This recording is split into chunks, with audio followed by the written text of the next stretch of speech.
Welcome to the roaring 1920s, a time of jazz, flappers, and gangsters. In the heart of Chicago, two men ruled the underworld with an iron fist, Al Capone and Bugs Moran. Their rivalry would become one of the most infamous in history, culminating in a bloody showdown that shocked the nation. Al Capone, also known as Scarface, was the undisputed king of the Chicago underworld. Born in Brooklyn, New York, Capone rose to power through a combination of charisma, ruthlessness, and a keen business sense. By the mid-1920s, he controlled a vast empire of illegal activities, including bootlegging, gambling, and prostitution.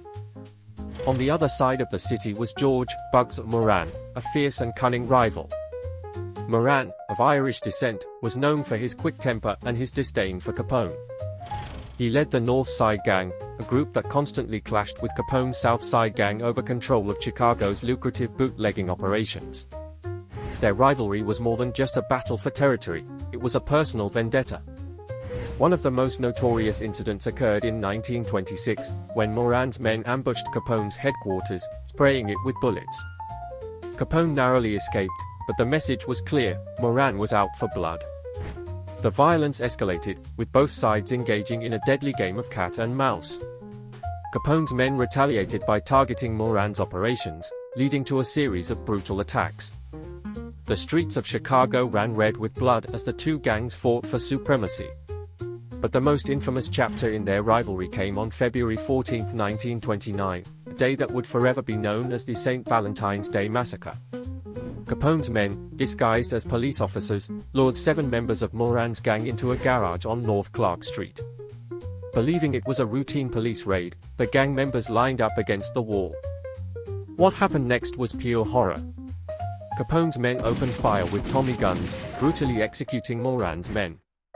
The massacre sent shockwaves through the nation and marked a turning point in the gang war.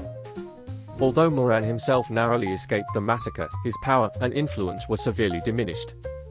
Capone's reign of terror continued for a few more years, but the massacre had drawn the attention of federal authorities.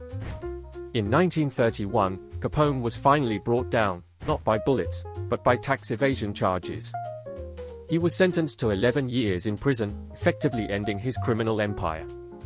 As for Bugs Moran, his power waned after the massacre. He continued to engage in criminal activities but never regained the influence he once had. In 1946, he was arrested for bank robbery and spent the rest of his life in and out of prison. The rivalry between Al Capone and Bugs Moran is a testament to the violent and turbulent era of Prohibition. Their story is a reminder of the dark side of the American dream, where ambition and greed can lead to a path of destruction. Thank you for joining us on this journey through history. Don't forget to like, comment, and subscribe for more fascinating stories.